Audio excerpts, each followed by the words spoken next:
अस्सलाम वालेकुम students. Question number 5 हमारे सामने है। Exercise 1.3। The weather in Lahore was unusually warm during the summer of 2024. The TV news reported temperature as high as 48 degrees Celsius. By using formula F is equal to 9 by 5 C plus 32, find temperature in Fahrenheit scale. सवाल में ये कह रहा है the weather in Lahore का मौसम was unusually warm during summer of 2024. 2024 की गर्मियों में के दौरान गैर मामूली था। The TV news reported temperature as high as 48 degree Celsius. कि टीवी न्यूज़ से पता चला कि टेम्परेचर जो है वो 48 डिग्री सेल्सियस है। हमने ये फार्मूला यूज़ करना है और टेम्परेचर हमने फाइंड करना है इन फ़ारेनहाइट स्केल में। अब ये डिग्री सेल्सियस और फ़ारेनहाइट स्केल क्या है बेटा? जिस तरह आप लंबाई मापते हैं, लंबाई को मापते हैं आप इंचज़ में भी मापते हैं। लंबाई जब आपने मापनी हो आप इंचज़ में माप लेते हैं, आप मीटर में माप लेते हैं, फुट में माप लेते हैं। तो ये लंबाई का फिर यूनिट कहलाते हैं। वैसे लंबाई का जो ऐसा यूनिट है वो है मीटर, लेकिन आप इंचज़ में भी माप लेते हैं, फिट में भी माप लेते हैं, इस तरह किलोमीटर में भी माप लेते हैं, सेंटीमीटर में भी लंबाई माप लेते हैं। तो ये उसके यूनिट्स हैं। इसी तरह टेम्परेचर को मेजर करने के भी 3 यूनिट्स हैं। एक है डिग्री सेल्सियस, एक है डिग्री फ़ारेनहाइट और एक है केल्विन।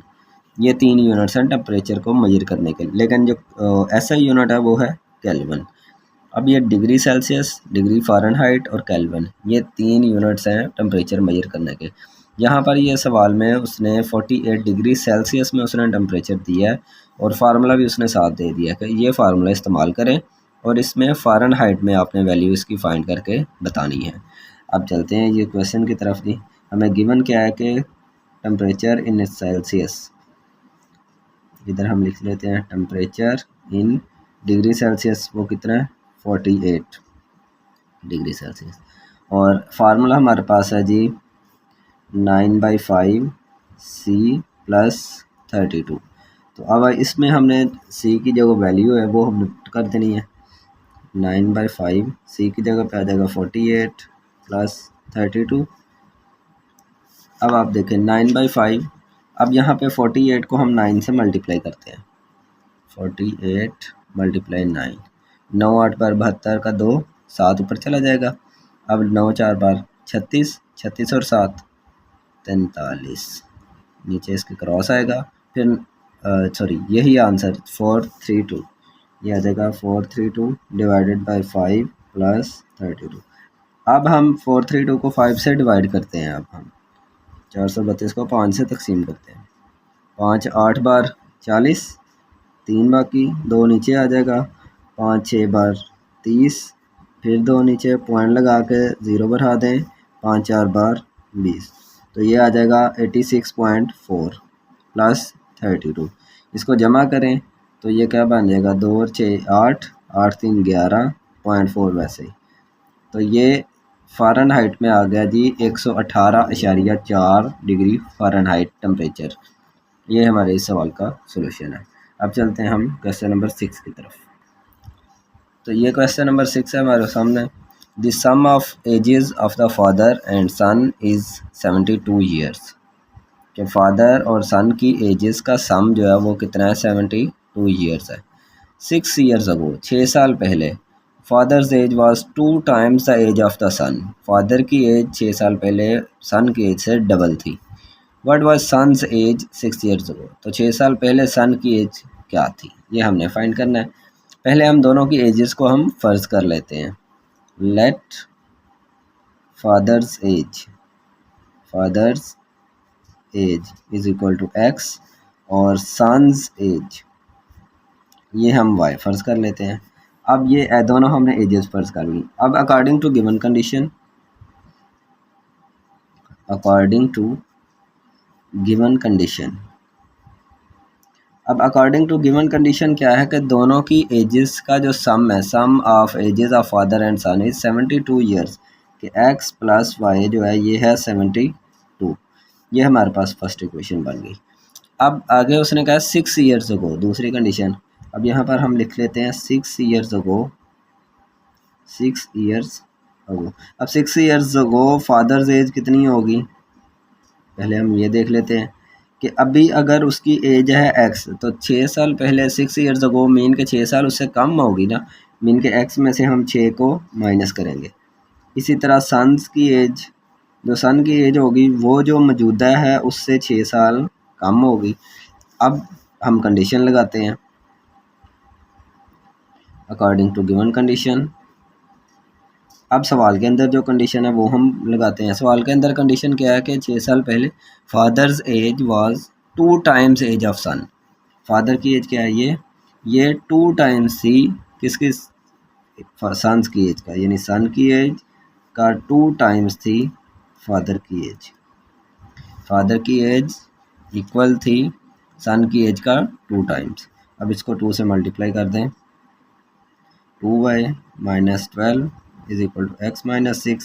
यहाँ से 2y इस तरफ आ जाएगा और ये 6 इस तरफ आ जाएगा, माइनस 12 प्लस 6, यहाँ पे आ जाएगा x माइनस 2y, तो ये बन जाएगा minus 6 is equal to x minus 2y। इसको अगर मैं रीअरेंज करके लिख लूँ तो इस तरह x minus 2y is equal to minus 6। ये हमारे पास बन गई दूसरी इक्वेशन। अब ये 2 इक्वेशन हमारे पास बन चुकी हैं। हमने किसी एक इक्वेशन, 2 इक्वेशंस को सॉल्व करने का हमने पिछले सवाल में मेथड पढ़ा था पिछली वीडियो में, तो वही मेथड मैं अप्लाई करूँगा जो कि है एलिमिनेशन मेथड। हम इन दोनों का जब इक्वेशंस को सॉल्व करते हैं तो इसमें हम देखते हैं कि इनका कोफिशिएंट किसी एक वेरिएबल का इक्वल होना चाहिए, जो कि x का इक्वल है। x का यहाँ पे 1 है, यहाँ पे भी 1 है।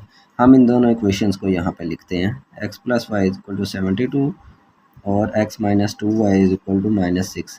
अब हम देखते हैं कि हमने इसको ऐड करना है या सब्ट्रैक्ट करना है। हमने एक वेरिएबल को ख़त्म करना है, तो ख़त्म करने के लिए हम इसको सब्ट्रैक्ट करेंगे बाय सब्ट्रैक्टिंग।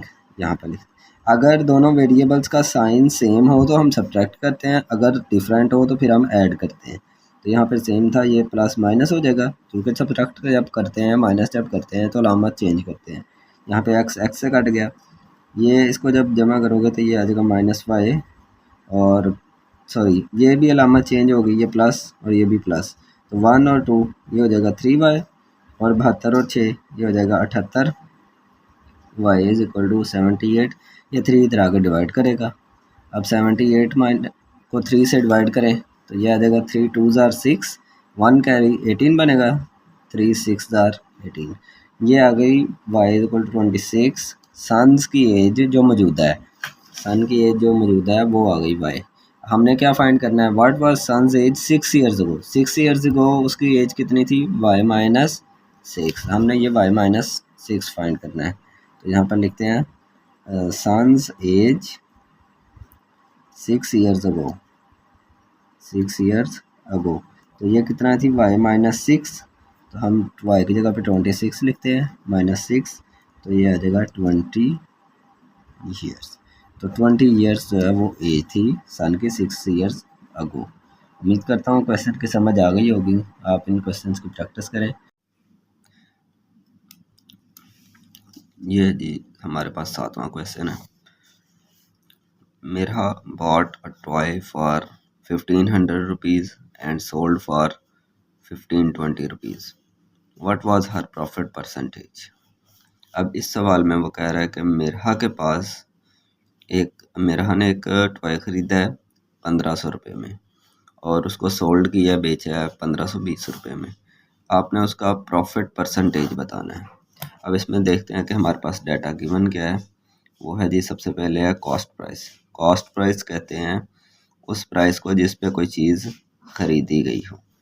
कॉस्ट प्राइस कितनी है, 1500 रुपीज़। और उसके बाद है जी सेल प्राइस। सेल प्राइस कहते हैं जिस पे कोई चीज़ बेची गई हो, जैसे ये 1520 रुपये। और प्रॉफिट पहले हम फाइंड करेंगे।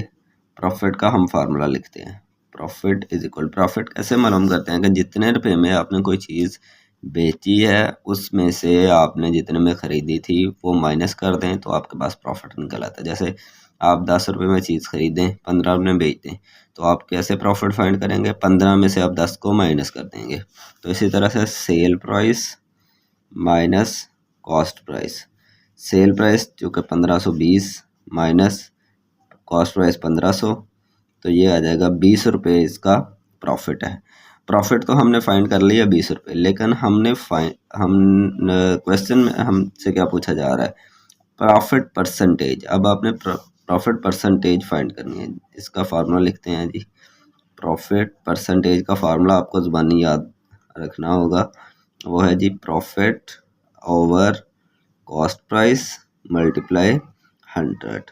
ये फार्मूला आपने ज़बानी याद रखना है।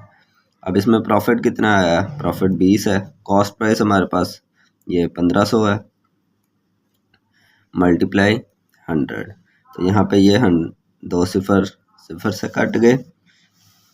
अब देखें यहाँ पे, और ऊपर 20 बच गया, नीचे 15। अब ये परसेंटेज में आ रहा है। अब इसको काट दें अगर किसी टेबल से, देखो 5 4 बार 20, 5 3 बार 15, तो ये बन जाता है जी 4/3%। अब 4/3 है, 4 को अंदर रख के 3 से हम तकसीम कर देते हैं। 3 1 बार 3, 4 में से 3 निकालें, 1 ऊपर पॉइंट लगा दें और 0 बढ़ा दें, तो ये बन जाएगा 3 3 बार 9, फिर 1, फिर 0 बढ़ा दें, फिर 3 3 बार 9, ये इसी तरह चलता जाएगा। तो हमारे पास जो रिज़ल्ट आ गया वो आ गया 1.33%। तो इतने परसेंट उसको प्रॉफिट मिला है, प्रॉफिट परसेंटेज। ये था 7वां क्वेश्चन। अब चलते हैं जी 8वें क्वेश्चन की तरफ। 8वां क्वेश्चन है जी, the annual income of Tayyab is now 9,60,000 rupees, while the exempted amount is 1,30,000 rupees.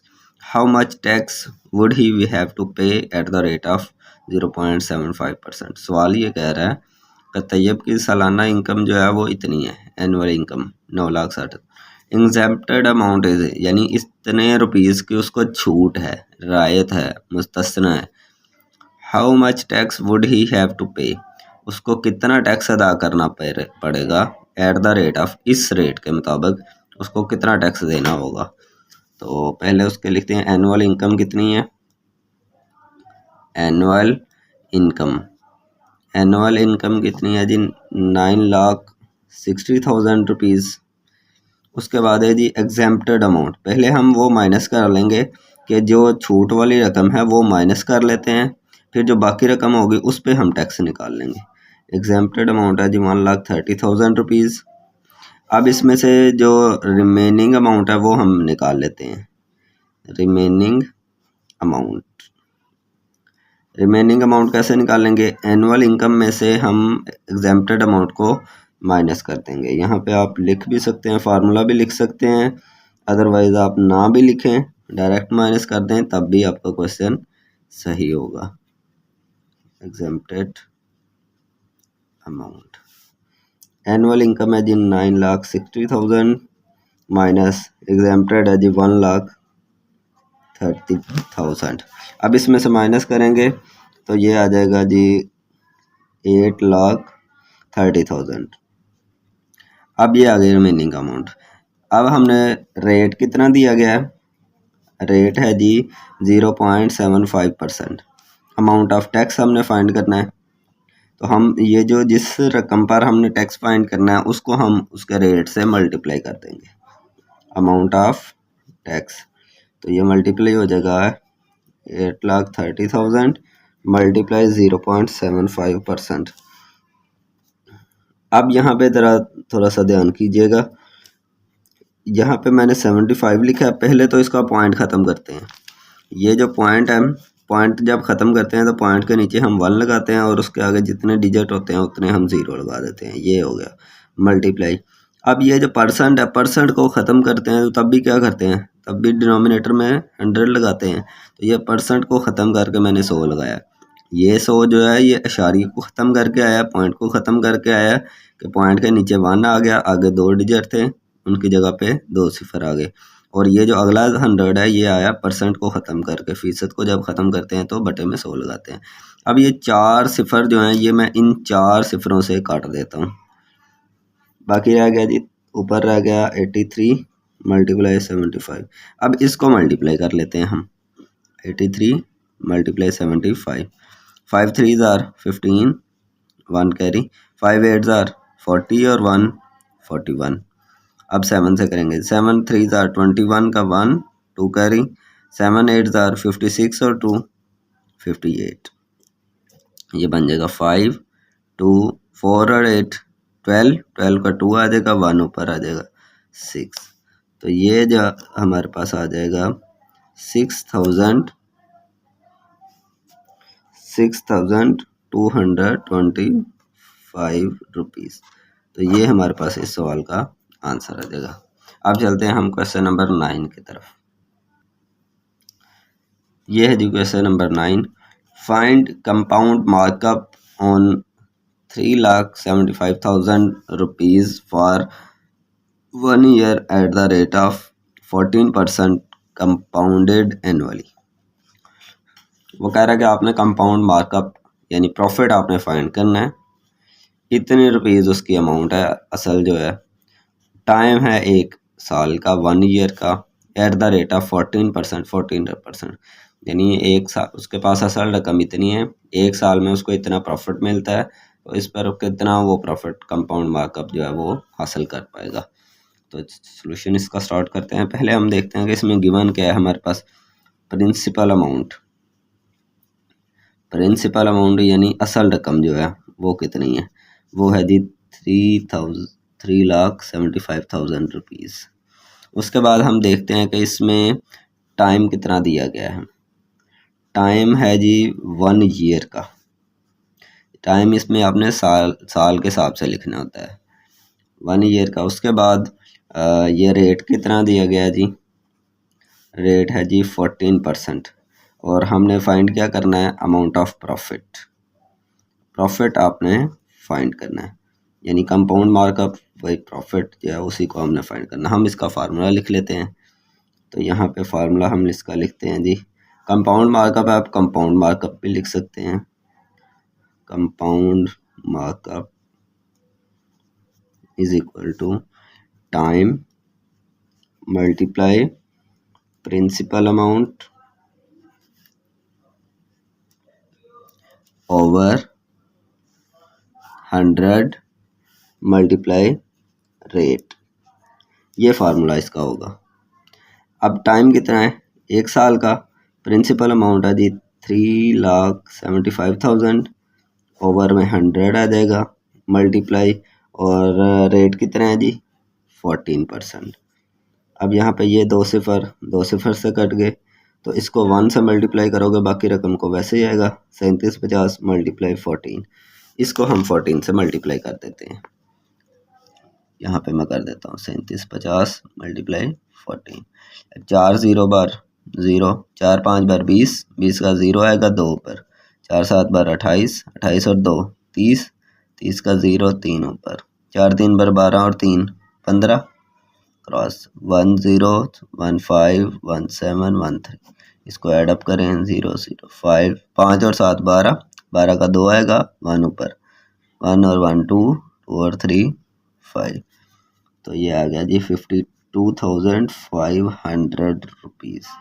तो ये इसका मार्कअप है, ये इस क्वेश्चन का आंसर है। तो उम्मीद करता हूँ समझ आ गई होगी। इसकी भरपूर प्रैक्टिस करें, उसी के साथ हमारी एक्सरसाइज 1.3 भी हमारी कंप्लीट हुई। अल्लाह हाफिज़।